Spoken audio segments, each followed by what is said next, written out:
বিধর্মীরাও রসুলের আলোচনা করে, মুমিনরাও করে। আসার আগেও আলোচনা চলতেছে, আসার পরেও চলে, যাওয়ার পরেও চলে, কিয়ামত পর্যন্ত চলবে।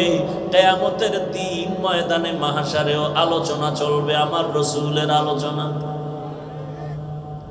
বন্ধ হবে কেন? রবিউল আউয়াল আইলি আলোচনা, এরপরে বাদ কেন? 12 মাস রসুলের আলোচনা। 12 মাস রসুলকে কলিজার মধ্যে রাখতে হবে। রসুল নাই, তোর নামাজের কোনো দাম নাই। রসুল নাই, তোর যাকাতের কোনো দাম নাই।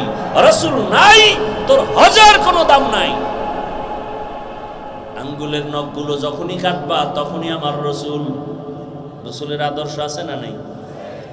তাহলে রসুলের আলোচনা বন্ধ থাকবে কেন?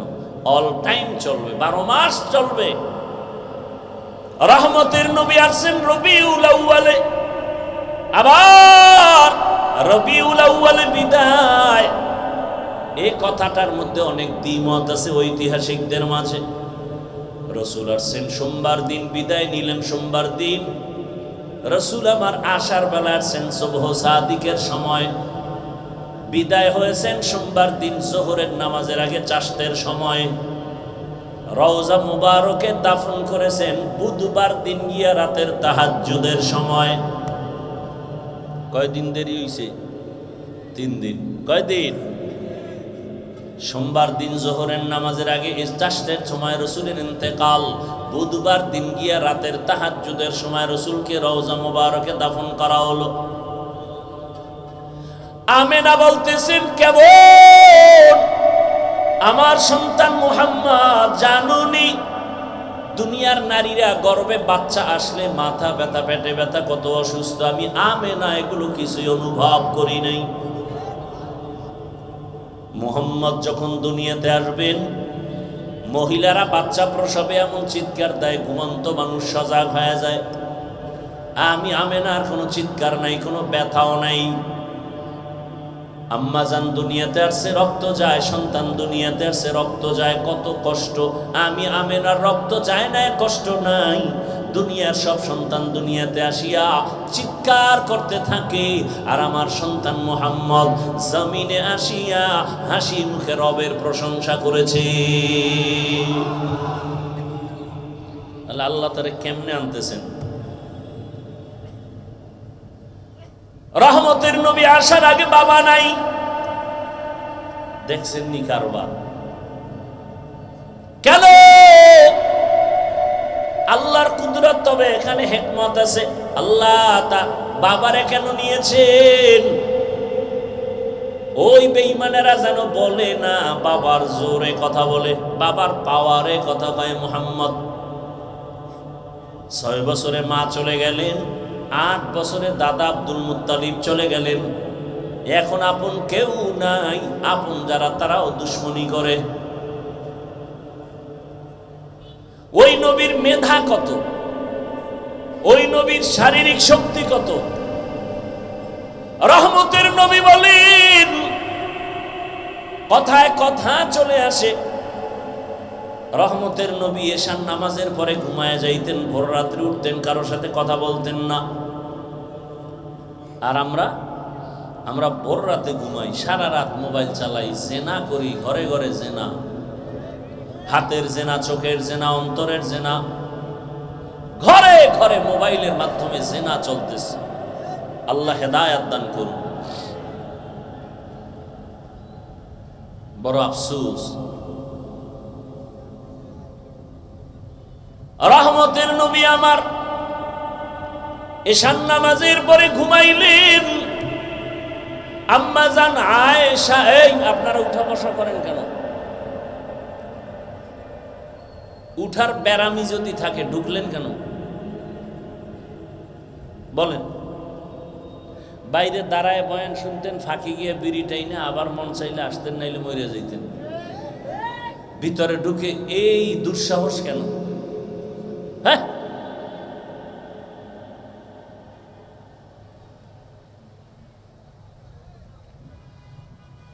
হ্যাঁ, আসলে কি এ সমস্ত জায়গায় বসতে হলে কপাল লাগে, আসতেও কপাল লাগে, মোনাজাত দিয়ে যাইতো কপাল লাগে। এই যে বলতেছি না, যেই রসুলের একবার দেখলে জাহান্নামের আগুন হারাম, ওই রসুলের টানা 13 বছর দেখলো, বয়ান শুনলো, কালেমা কপালে জুটলো না। এমন কোন বেঈমানের নাম জানেননি? নাম কি? নাম কি? এর নাম কপাল। এর নাম কি? 13 বছর দেখছে, বয়ান শুনছে, কপালে কালেমা।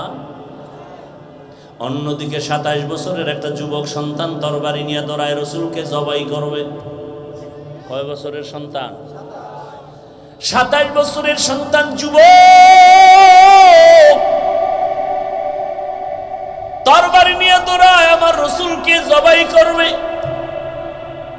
রহমতের নবীর সামনে যাইয়া চেহারাটা দেখা তরবারি ফালায় বলে, রহমতের নবী, কালেমা রশি গলায় লাগায় দেন।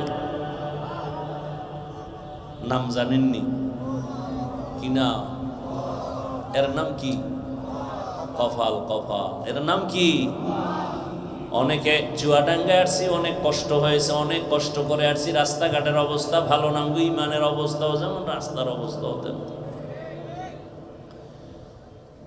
এরে যুবক,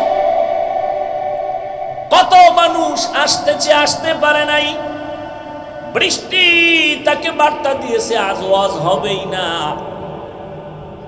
কপাল লয়ে বাসায় ঘুমাচ্ছে, না হয় মোবাইল টানতেছে। আর একদল আসছে ঠিক, কিন্তু বেহেশতের প্যান্ডেলে ঢুকতে পারে নাই, দোকানে বসে গল্প করে আর তাজা তাজা কবিরা গুনাহ করে। এর নাম কি? এর নাম কি? আর একদল প্যান্ডেলে ঢুকছে ঠিক, কিন্তু তাদের কপালটাও বেশি সুন্দর না, মোবাইলটা সামনে লইয়া কলবের দরজাটারে বন্ধ করে রাখছে, বয়ান সব মোবাইলে যায়, কলবে কিছুই ঢুকে না। এগো কপালটাও বেশি ভালো। আর একদল মোবাইল নেই, বয়ান শুনতেছে শুনতেছে, আরো 1 ঘন্টা, আরো 2 ঘন্টা, ফট করে মোনাজাতের আগে দৌড়। শয়তান কয়, বয়ান সারা রাত শোন, মোনাজাত দিবি না কেন? আমি ইবলিস তো ফেরেশতা গো, ওস্তাদ, আমি তো বড় আলেম। ইবলিস কিন্তু বড় আলেম, অনেক বড় আলেম। ইবলিস তো পরে হইছে বেদবি কইরা। কয়টা বেদবি করছে? মাত্র একটা। এর আগে তো বড় হুজুর। এমন কোন জমিনের জায়গা নাই ইবলিস আল্লাহরে সিজদা করে নাই। আসমানের এমন কোন জায়গা নাই যেখানে আল্লাহরে ডাক দিয়া সিজদা দেয় নাই। আল্লাহ কি খুশি, খুশি হইয়া প্রথম আসমানে ইবলিসের উপাধি দিল, তুমি ওলিয়ে কামেল। আর এক আসমানে উঠছে, আর এক উপাধি দিল, তুমি মুত্তাকি। আর এক আসমানে উঠছে, আর একটা উপাধি দিল, তুমি খাজেন। আর এক জায়গায় উঠছে, আবার উপাধি দিল, ইবাদত বাড়ায় দিছে আল্লাহ, উপাধি দিলেন তুমি আরেফ। কিন্তু বেদবি একটা করছে, জিন্দেগির সব বরবাদ হয়ে গেছে। নামাজ পড়ে, রোজা রাখে, জিকির করে, তেলাওয়াত করে, ফাকরিও খুলে না তসবিহ হাতে। হঠাৎ করে যদি বলে আমি ইসলামের রাজনীতি মানি না, জিন্দেগির সব আমল বরবাদ। সব আমল কি বরবাদ?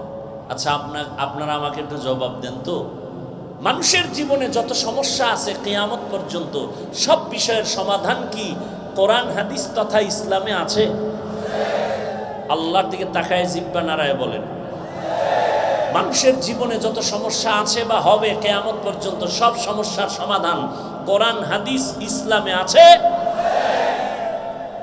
শুধু রাষ্ট্রের ব্যাপারে কোরআন দুর্বল।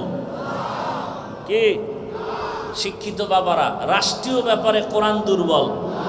তা কেন বলো রাজনীতি নাই? আরে রাজনীতি তো ইসলামেরটাই শ্রেষ্ঠ আর পবিত্র রাজনীতি, আর সব রাজনীতি নাপাক। একমাত্র মানুষের কল্যাণের পবিত্র রাজনীতির নাম ইসলাম, বাকি ইসলাম ছাড়া রাজনীতি সব নাপাক। ওটা রাজনীতি না, দুর্নীতি। ফুলের সাথে ঘেরান আছে না নাই? ঘেরান না থাকলে ফুলের যেমন মূল্য নাই, রাজনীতিতে আল্লাহর দ্বীন রসুলের আদর্শ না থাকলে এটার রাজনীতি থাকে না, দুর্নীতি হয়ে যায়। এই রাজনীতির কোনো মূল্য, কিসের মূল্য? যারে সবাই সেলিউট দেয়, এখন তাকে হ্যান্ডকাপ লাগায়, এটা মূল্য? এটা মূল্য না। ইসলাম থাকলে সেখানে মূল্য আছে। কি রসুল বলেন আমার আদর্শ কেমন? ইসলাম বলে এই বড়রা ছোটকে স্নেহ করো, ইসলাম বলে ছোটরা বড়কে সম্মান করো। একজন আর একজনের সাথে যতবার মোলাকাত হবে মোলাকাতের প্রথমেই সালাম দাও। কি দাও? সালাম মানে কি? কি আমি দোয়া করলাম সালামু আলাইকুম, আল্লাহ আপনার উপরে শান্তি বর্ষণ করেন, আপনিও আমার জন্য দোয়া করলেন আলাইকুম সালাম, আপনার উপরে শান্তি বর্ষিত হোক। দুই দিক থেকে দোয়া শুরু হয়ে গেছে, এখানে অশান্তি আসবে কিভাবে? আর সালাম টালাম ছাড়া যদি, ইসলাম ছাড়া যদি চলে তো কি? দেখা হইলি বলবে বিড়ি দে, নাইলে মেজ দে। কি যে বিড়ি আছে কয় না, তা মেজ দে। ঠোঁটটারে ঘুরে আলাই বিড়ি না থাকলে। আর মুসলমান দেখা হলেই সালাম। ইসলাম বলে কর্মচারী কাজ করবে, ঘাম ঝরার আগে বেতন দাও। আর ইসলাম যেখানে নাই সেখানে বলে কেউ খাবে কেউ খাবে না, তা হবে না বইলা নিজে খায় ঘুমায়। কর্মচারী বেতনের জন্য আন্দোলন করে, পুলিশের বিড়া খায়। এগুলি দেখছেন না? আমি বানায় বলতেছি। তার লজ্জা আপনাদের কবে হবে? আর কবে হবে? আর কোন দিন সোজা হবেন? মরবেন না, পিটাইয়া মারবে, রেডি থাকেন। এখন তো মরার আগে পিটাইয়া মারে। আপনাকে মারার জন্য কোনো দুশ্মন লাগবে না, আপনার বন্ধুই মেরে ফেলবে। এখন কি এক দলের মানুষ অন্য দলে মারে? আরে দলের মধ্যেই তো আপন লোকেরা মেরে ফেলে। কয় যে আমি এখানে চান্দাবাজি করবো, ধান্দাবাজি করবো। একজনে কয় জানাব সম্ভব না। কেন? কয় ও মুখের কারণে। কয় ওকে মাইনাস কর। তো কত লাগবে? কয় 20,000। একজন মানুষ মাইনাস করতে 20,000। কেন বানায় বলতেছি? আকাম চলে না আমাকে সোনার বাংলা? ইসলাম থাকলে এগুলো চলবে কোনোদিন? আমরা এত বড় বক্তা, আপনারা আমাদের সম্মান করেন, কিন্তু আমাকে ওস্তাদ দেখলে এখনো তো আমরা জোতা সোজা করি। তাহলে এই চরিত্র থাকলে কি কোনো জুলুম হবে কোথাও? আর ইসলাম না থাকার কারণে কি হইল? বাবা তার আপন মেয়েকে হোটেলে ঢুকাইয়া বলতেছে আজকের রাতের জন্য তুই আমার কাছে স্ত্রীর মতো। কি ইন্ডিয়ার খবর? সোনার বাংলার তাজা খবর শোনাচ্ছি। আল্লাহ হেদায়াত দান করে। হায় হায়, ওলামায়ে কেরাম যদি জাতির দায়িত্ব হাতে নেয়, কিছু হোক বা না হোক, জুলুম হবে না, দুর্নীতি হবে না। দুর্নীতি না হলে ঠিকই এই সোনার বাংলা সোনার বাংলা হবে। দেখছেন না বাংলাদেশ বলে গরিব? কে কয় গরিব? কি পরিমাণ টাকার বস্তা পাহাড়ের ভেতর থেকে বের হচ্ছে। কে কয় গরিব? সব ধনীরা গরিবদের যাকাত ঠিক মতো দিক। কোন গরিব 2-4-5 বছর পরে আর ভিক্ষা করতে হবে না। যাকাত তো দেয় না, গরিবেরটাও মেরে ফেলে। লোভে পাপ। আল্লাহ হেদায়াত দান করুন। ভাইরা আমার, রহমতের নবীর এত শক্তি। এশান নামাজের পরে রহমতের নবী আম্মা জানের হুজরায় গিয়া ঘুমায় গেলেন। হঠাৎ রাতের গভীরে আম্মা জান সজাগ হইলেন। সজাগ হইয়া দেখে রহমতের নবী আয়েশা তার বিছানার পার্শ্বে, নবী নাই। আম্মা জান পেরেশান হয়ে গেলেন, রসুল কোথায় গেল? বের হইয়া দেখে অন্য কোন বিবির ঘরে। কয় না। আম্মা জান খুঁজতে গিয়ে দেখে রহমতের নবী জান্নাতুল বাকিতে উম্মতের জন্য দোয়া করেন আর কান্না করেন। আম্মা জান একটু পিছন থেকে দেখে আবার তাড়াতাড়ি গিয়া শুয়ে পড়ছে। মনে মনে ভাব, আমি যে গেছি, নবী তো আর পিছন দিয়ে দেখে নাই, আমি ঘুমাইয়াই রয়েছি। নবী ইতিমধ্যে আয়েশা দেখতেছে। আয়েশা, তুমি আমার যে পিছনে গেছো, ভাবছো আমি দেখি নাই? তোমার বাবা আবু বকরের মতো ভাবছো? আমি রসুল সামনে যেমন দেখি, পেছনেও তেমন দেখি। আমি রসুল ডানে যেমন দেখি, বামেও তেমন দেখি।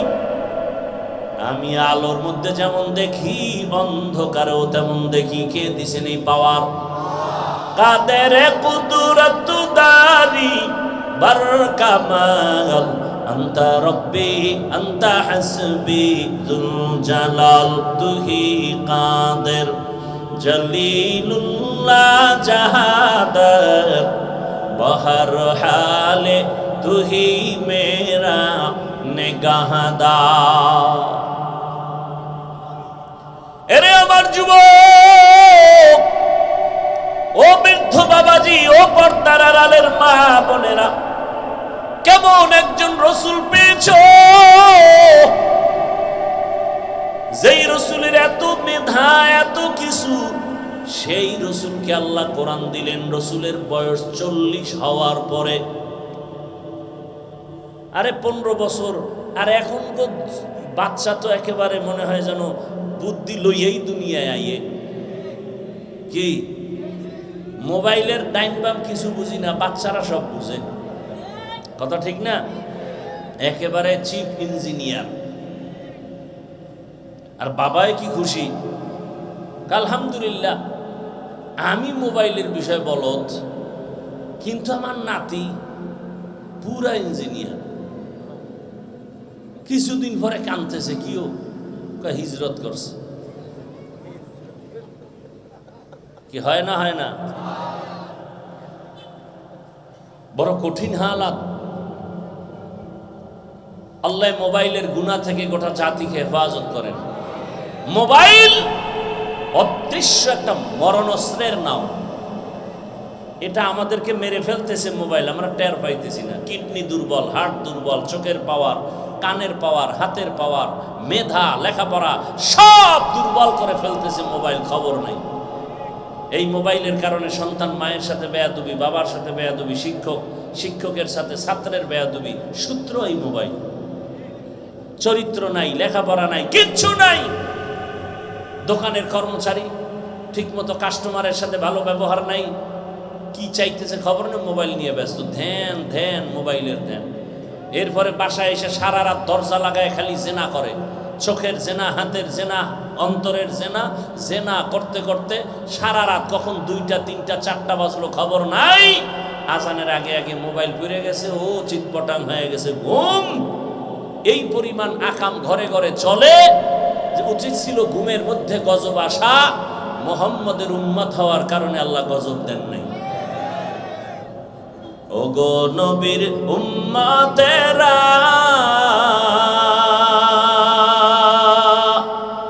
হয়ে আজি দিশাহারা, কোরআন হাদিসের চলো যখন যাহা চায় মনে,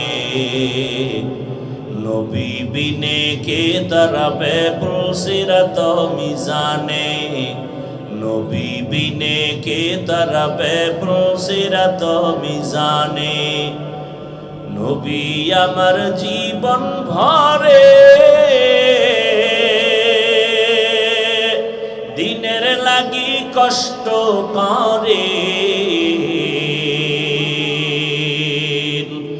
দান দান শহীদ করিলেন ওহুদেরই ময়দানে, নবী বিনে কে দাঁড়াবে পুলসিরাত মিজানে, নবী বিনে কে দাঁড়াবে পুলসিরাত মিজানে। এরে নবীর আশিক, ওই রাসূলের উপরে 40 বছর পরে কোরআন দিয়েছেন আমার মালিক। প্রশ্ন, 40 বছর পরে কেন আসলো?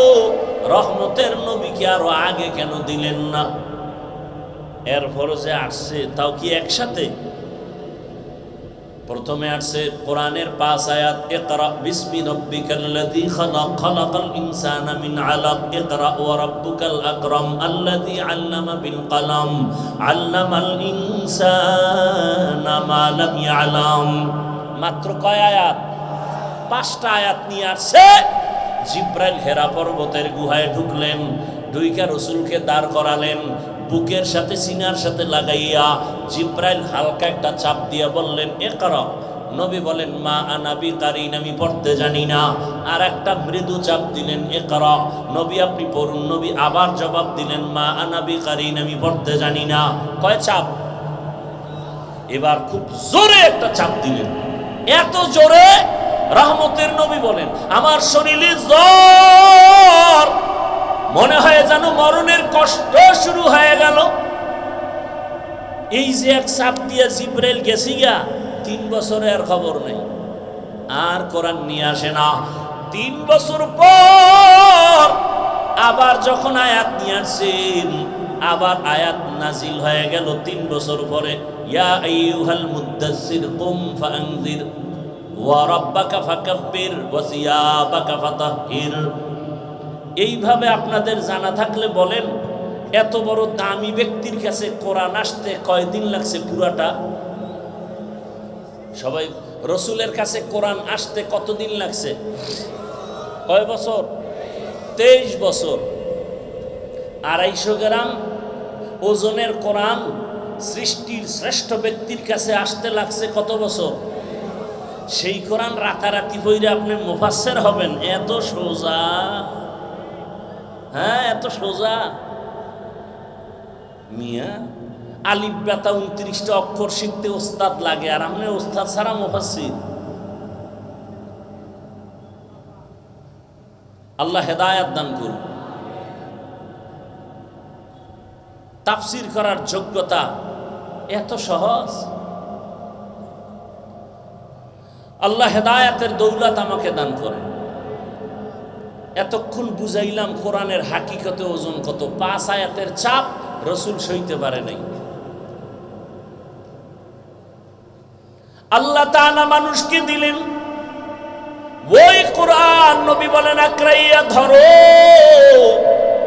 আর আমার সুন্নতের আদর্শটা আঁকড়াইয়া ধরো। আমি চ্যালেঞ্জ দিলাম, তোমার ঈমানও যাবে না, সম্মানও যাবে না। আজ বর্তমানে তাকান, যার কাছে কোরআন আছে, রসুলের আদর্শ আছে, এদের মতো সম্মানে শান্তিতে কেউ নাই। সে জেনারেল লাইনের হোক, সম্মানে আছে। রসুলের আদর্শ এত সুন্দর, জমিনের মধ্যে আর এত সুন্দর আদর্শ কারো কাছে নাই। রসুলের আদর্শের মধ্যে এমন এক সময় নবী মক্কায় আসেন, মক্কার মানুষ বড় নাপাক, চরিত্রহীন, লম্পট, কত খারাপ। বাইতুল্লাহর চারদিকে এরা তওয়াফ করে, নারী আর পুরুষ একসাথে উলঙ্গ। কি মনে হয় এরা ভালো না খারাপ? নারী আর পুরুষ উলঙ্গ হইয়া বাইতুল্লাহ তওয়াফ করে। এগো যুক্তি কি? কয় আমরা তো কাপড় চোপড় পবিত্র না, তাহলে বাইতুল্লাহ পবিত্র, তো এই নাপাক কাপড় লয়ে যাওয়া যায় না, এই জন্য কাপড় চোপড় ধুইয়া নারী পুরুষ একসাথে উলঙ্গ যায় তওয়াফ করে। এটা আমগো দেশে কি কয়? অতি ভক্তি চোর, অতি ভক্ত চোর। একজনে পাগড়ির বয়ান শুই না, পাগড়ি নাই, লঙ্গি খুললে বান্ধে ফেলাইছে।